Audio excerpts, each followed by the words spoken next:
Thank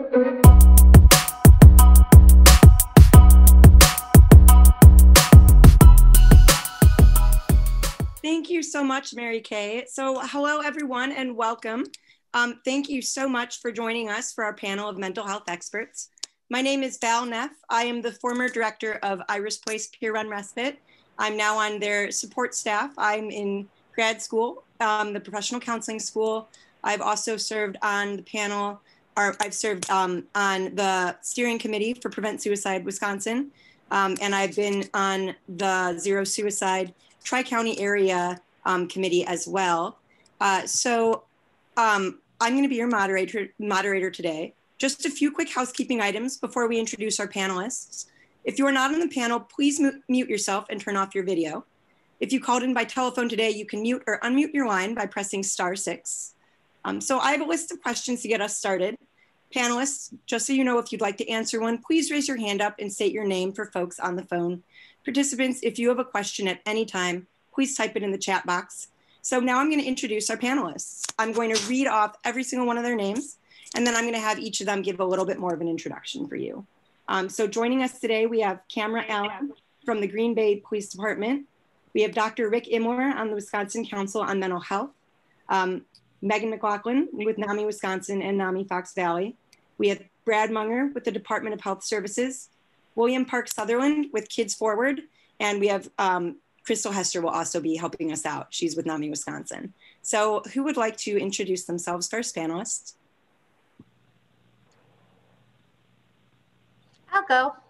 So I'm Megan McLaughlin, and here at NAMI Wisconsin, I'm the program coordinator, and I also work in NAMI Fox Valley, which is where my main home is, and there I work for NAMI Fox Valley as the parent peer advocate, and I work for the Neenah School District in that role, and I also am the state trainer for the Ending the Silence in Mental Health Chats for NAMI. Thank you so much, Megan. It's great to have you here. Who'd like to introduce themselves next? This is Brad Munger. I'm with the Wisconsin Departments of Health Services in the Bureau of Prevention, Treatment, and Recovery, and I'm a program and planning analyst. Great. Thank you so much for joining us here today, Brad. Who would like to go next? I can. I'm Rick Imler. I'm an adult and child psychiatrist living in the northern part of the state. Grew up in this area, and my career has been primarily in community mental health, working with some of the most challenging consumers. Great. Thank you so much for being here today, Rick. Who would like to introduce themselves next? I know I had mentioned Camera Allen first. So Camera, if you wouldn't mind, I hate to call on people, but. That's okay. I was just about to say I can go next. So I'm Camera Allen. I'm a police officer with the city of Green Bay. I've been an officer for over 9 years. Spent about 5 years on patrol, 2 years as a full-time mental health officer. And I'm currently a community police officer right now. And I'm also one of the CIT coordinators for our police department. Great. Thank you so much, Camera. It's excellent to have you here. Let's see. William, would you mind introducing yourself next? Yeah, I'd be happy to. Thank you so much for having me. I'm William Park Sutherland. I'm a health policy analyst at Kids Forward. Kids Forward is a public policy and research organization based in Madison that looks at recommending and finding solutions to break down barriers for children and families of color and children and families furthest from opportunity. I serve on the Office of Children's Mental Health Work Access Data Work Group, and am involved in a number of Medicaid and kind of advocacy fights, and also been pretty involved in defending the Affordable Care Act and Badger Care expansion, which I'm very happy to talk to you about soon. Thanks. Excellent. That's definitely in our list of questions. So I'm glad to have an expert here. Thank you so much, William. And last but certainly not least, Crystal, would you like to do an introduction? Absolutely. I'm Crystal Hester. I'm the Public Policy and Advocacy Director here at NAMI Wisconsin. And in this part of our program, I am just here to monitor the chat and keep everyone on schedule, but you'll be seeing a lot of me later. So happy to be here. And thanks, Val. Thanks, panelists. Sounds good. Thank you so much, Crystal. And thank you for the work that you do. We need someone to keep us on track, right? So we're going to start off with our questions now. Just a quick, again, reminder for our panelists. If you're going to answer a question, please make sure that you mute yourself when you're done, and please state your names just so all of our attendees know who is speaking. So first things first, this question's for everyone. What do you feel are some of the strengths of our mental health system here in Wisconsin?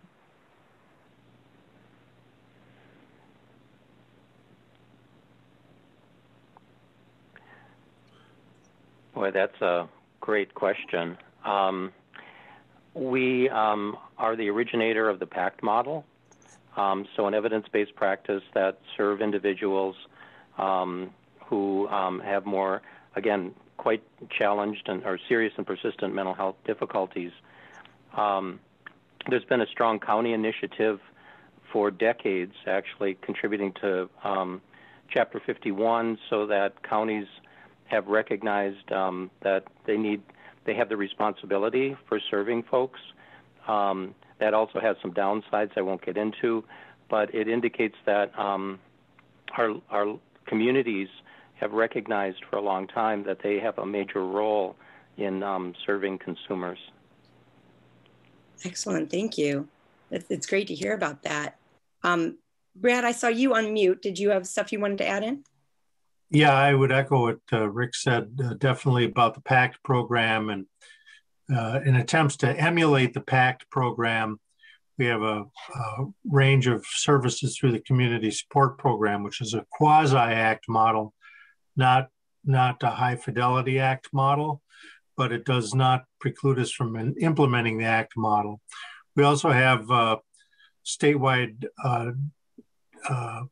crisis intervention programs operated by counties, which allows people to access services on an emergent basis, and a number of other services such as CCS, which is a brokered type case management model for people who don't have as serious of conditions typically as would be served by people in ACT or PACT program or CSP. So there's a variety of services that are available. County run, we're a locally run behavioral health system under state guidance and Medicaid. So the state has made Medicaid available for many of these programs. That's excellent. That's great to hear. Thank you. So I guess kind of on that note, speaking on Badger Care expansion has been a priority for NAMI Wisconsin for several years. Why do you think it's so important that we expand to 138% of the federal poverty level? And that's for anyone and everyone. William, I saw your hand go right up. Sure. Yes, this is William. So how much time do you got? I know that we have a short panel. There's so many reasons why Wisconsin should join the other 38 states and expand its Badger Care program. We have 300,000 people who don't have access to insurance, and that is information that comes before the coronavirus pandemic, which took health insurance away from hundreds of thousands of people. We don't have, exact figures on that, but that's one reason. There's a lot of people who need help right now. Expanding Badger Care would provide access to health insurance and mental health treatment that comes with it for 91,000 Wisconsinites, about half of which right now we know are uninsured. It would also save $630 million over this 2-year budget period, which in the governor's proposed budget, he reinvests back into the Medicaid program to increase reimbursement rates for mental health providers, to increase reimbursement rates for hospitals, to make some improvements and changes to our crisis model, build regional crisis centers. And all of that is possible because of the amount of money that we're saving because we expand Badger Care. So it is absolutely one of the most important things to do. And there are lots of people right now who are living in poverty who, you know, may not be eligible. So we sort of hear that everyone in poverty is eligible for Badger Care, and that's just not true. Everyone in poverty, according to the federal poverty level, is. But just to give you a sense of how skewed on how low that is, if a single adult works a minimum wage job full-time, they make too much money to qualify for Badger Care. If a single mother with one kid works a full-time job where she gets paid as much as $8.25 an hour, she makes too much money for Badger Care. And so, you know, we really are failing low-income workers who are trying to, you know, make a better life for themselves and their families. And Badger Care has a very good, robust mental health benefit, and it's getting better in this budget, which I'd be happy to talk about more, but I know I've already spent some time, so. Yeah, thank you so much, William. That's such a great answer. You know, it sounds like there's such a huge deficit in people being able to get the services that they so desperately need and that they should be able to get. I'm curious, do any of our other panelists have any other thoughts on that? Yeah, Rick. Well, and William's such a great spokesperson. Thank you. Clinically, what I found when working with kids, the Badger Care benefit is relatively generous for kids, but so often the parents really struggle, whether it's significant trauma, substance use difficulties, mood disorders, and if the parent is healthy, it's much more possible to support a child with their own mental health difficulties. But if they can't access the services, it has been so painful over the years to see the family struggle. And then often when a parent is getting the services they need, they can rise economically from their situation. Also, and economics are secondary, but a lot of the additional costs for child welfare and hospitalizations at Winnebago and transports are borne out of county tax dollars. And if we provide the services in a timely fashion, those property tax dollars actually go down based on a study I was involved in 6 small rural Wisconsin counties. So the compassionate, the care reasons are there, but also the economic reasons are there. Yeah, thank you so much, Rick. You paint such a great picture of how pervasive and impactful this problem is. You know, generational trauma is something that leads a lot of people and a lot of kids to come into the system. And if their parents aren't getting the help that they need, we're not really addressing the issue upstream where we need to be taking it. So I saw William with his hand up, but we do have to move into other terrain. So maybe if we have a little time at the end, he can go further. I've heard also, and I'm familiar with, a lot of difficulty for people as well in accessing services is that there just aren't enough providers. Our behavioral health workforce is severely lacking. I'm curious, what have other states done to encourage provider recruitment and retention that Wisconsin isn't doing?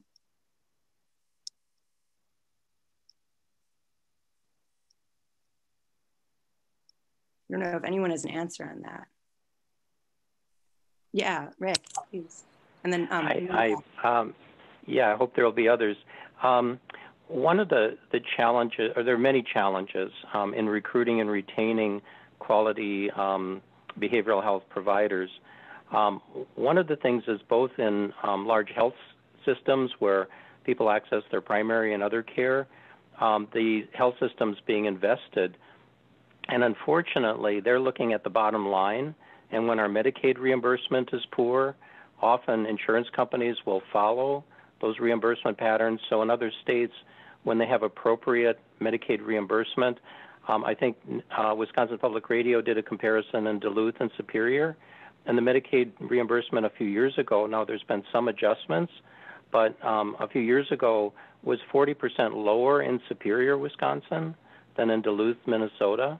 And that makes it really hard because if a clinician is just struggling, and I've had clinicians who were making less than their office manager I think one of the things is adequate reimbursement.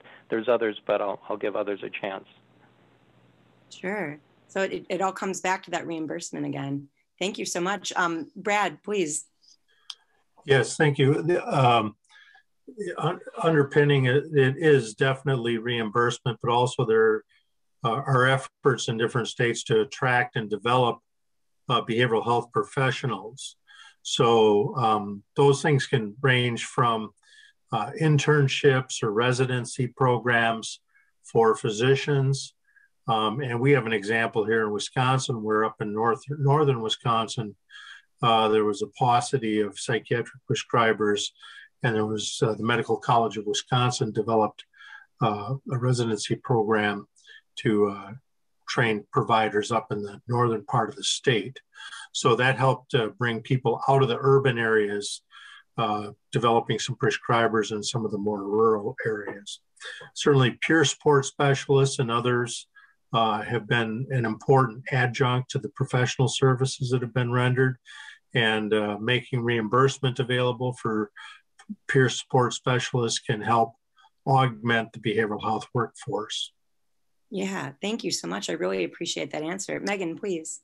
For some of the school districts, adding like a mental health coordinator or adding the parent peer advocates, and adding more social workers and adding on-site therapists. So there's all sorts of different things they can do through the school district, and some school districts are embracing it and finding funds, and others are not. Yeah, it sounds like a lot of the weight is being shifted onto far too few people, and that needs to change. William. And real quick, just on the school-based mental health stuff, the governor's budget adds tens of millions of dollars into available for schools to build out their mental health services and offerings. So, I think that's a movement in the right direction. Excellent. Thank you, William. I really appreciate it. So moving on to another question, I'm curious, from a law enforcement perspective, how can we advocate and change how patients are transported from their community to mental health hospitals like Winnebago during emergency detentions? What alternatives are available? I know I did a few ride-alongs with police officers, and there's such a pressure put on them to fulfill a lot of different tasks that really, they're just not equipped to be able to handle. I'm curious what alternatives we have.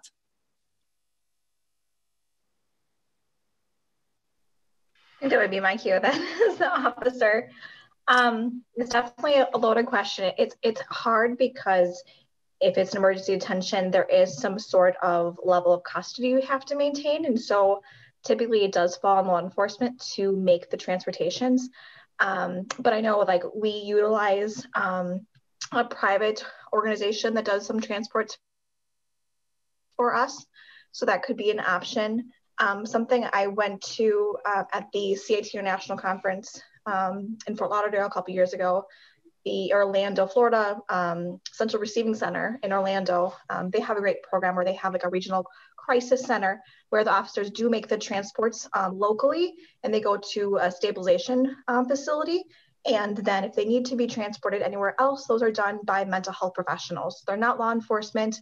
They're technicians that are in the field that can work with the people. If someone is very escalated, they will wait until they're de-escalated to make the transports. And they really focus on more of a mental health issue and treating it as an illness as opposed to like in custody time. So it's definitely different. So, I think that's something that we're going to talk about later, but if we had a regional crisis center where we could bring someone locally, it would shorten that time for officers to bring people to facilities. And then they could work on really transporting someone when they're ready. And again, having mental health professionals with them during the time and make that transition less traumatic for them. Yeah, that's an excellent answer. And that sounds like a great program and something that I'd love to see more widespread. Yeah. Sorry, Cameron, keep going. No, I just also wanted to add to, with emergency detentions, we also have a lot of times where voluntary transports are falling back on law enforcement to make the transportations for them because we don't have funding for other people to do the transportation. So one thing I would love to see is counties utilizing peer specialists to make the transportation. So it's not someone in handcuffs or in the back of the car where they're not able to leave. It's someone that has been in the same situation as them, that can relate with them, and talk them with them and make the transportation. So it's a colleague, it's a peer that's bringing them, and not feeling like I did something wrong, because even if they're free to leave, if they're in the back of a squad car, you can tell them someone every day, the entire time, you're not in custody. But if you're in crisis mode, it seems like you are. There's nothing we can do about it. You have to be in the back of a squad car. So if we could utilize other people for those voluntary transports, it would reduce law enforcement being involved, and it would definitely reduce trauma to that person in the crisis. Yeah, that's a great answer, Cameron. I couldn't agree more with that. There's no reason that people need to be, further traumatized and treated like they've done something wrong for struggling. And I love that that's recognized. And I think that would be an amazing idea. Brad, I'm curious what you have to add. I was just going to add that the best way to deal with that problem is to try to deal with the behavioral health and services before it gets to a crisis proportion where law enforcement has to be involved. So that's one of the best ways to reduce the reliance on law enforcement having to do those transports. And then there are options for private transport, and the state is working on Medicaid reimbursement for those private transport options as well. That's good to know. Thank you so much. I'm glad to hear there are some alternatives in the works. So I'm curious, we know that mental illness can affect anyone, but racial and ethnic minorities experience health disparities at higher rates than their white peers.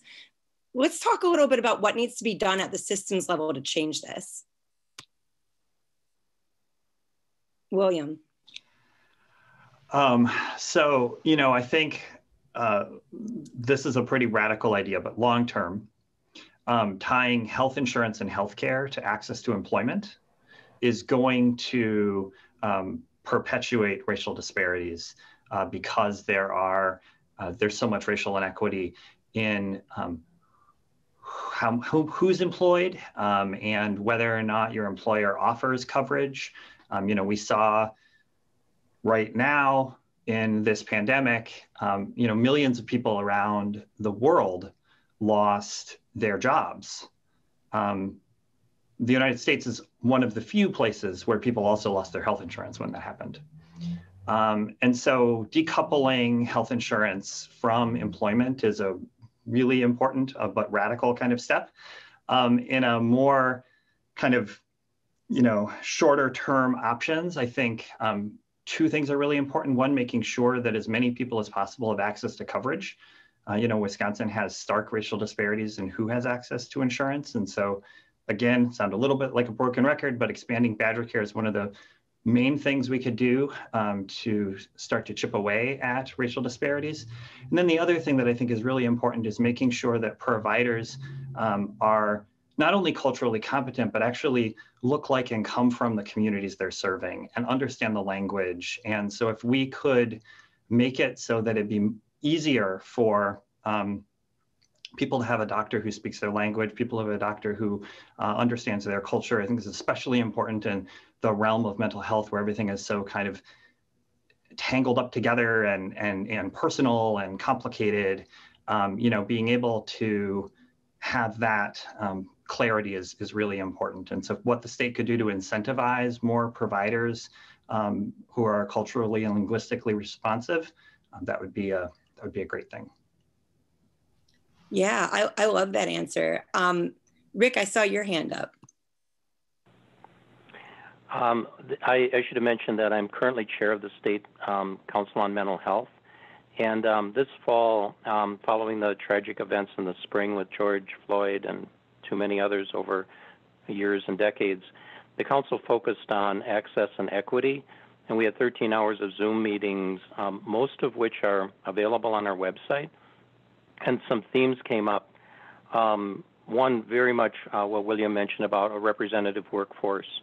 From 4 broad communities of color, we heard some other themes. One is that there's not a good data set to really define some of the challenges. One of the challenges of the county system is it uses a PPS data system.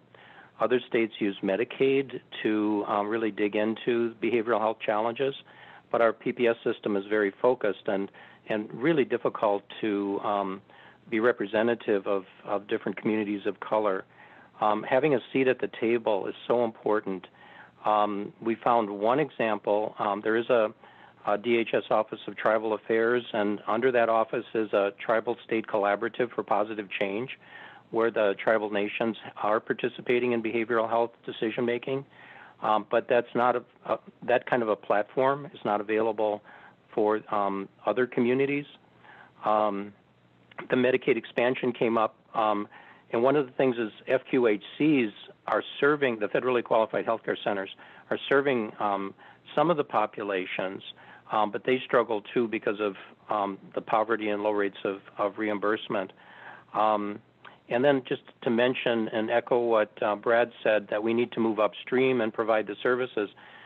Many persons of color enter the system through crisis at a higher rate even than in the majority population, but there's not a follow-up. There's more hospitalizations, more crisis, but there's not, using the PPS data, evidence that they get subsequent services that would be more appropriate. Sure, which would be so important and just, yeah, it's just so crucial for people to be able to have that. I have so many questions about this topic, and I could go on and on. I'd love to hear everybody's expertise on it, but I know that we're coming in our last few minutes, so I do have a couple final closing questions. I'm curious, how do you see the organizations represented today collaborating for change in the future, and what can a grassroots mental health advocate do in their own community to be a part of that work?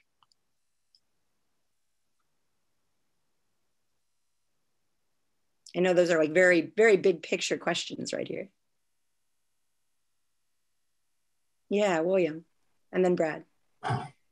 So I think one of the most important, probably the most important thing that you can offer legislators and other policymakers is your story and your connection to the issues. Whether you have had some personal struggles with mental health challenges, or have been supporting family members going through that, or even friends, you have a seat in a room that some of those legislators don't have. Now, some of them do, and you can have really powerful connections by creating that opportunity to dig deeper and learn about each other. I think the other really important thing is trying to depoliticize access to healthcare and access to mental health care.